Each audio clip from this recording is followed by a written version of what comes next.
Industry 4.0 is this next step where we can really communicate with the machines in an entirely different way. That's the smart factory. Smart Factories is a collaboration between companies and schools, and in the project we build a demonstrator of a smart factory. In the factory we produce cardboards, VR glasses. The customers, they make their order in an app, and then you can follow the production, get your glasses, and then you can assemble them.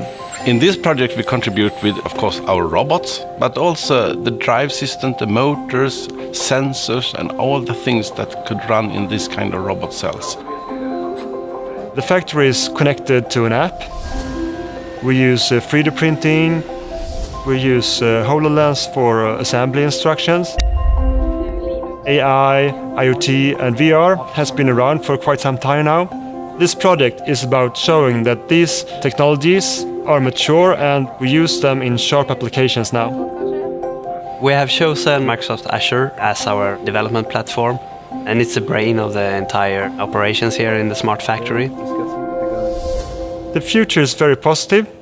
We will run this project for at least 3 years, is the plan. And we will develop our demonstrator of a smart factory even further. Basically, you can be as innovative as you want thanks to the technology. The world is changing, the world is evolving, and we need to evolve. And this is the next step for our industry to be able to compete. That's how it is.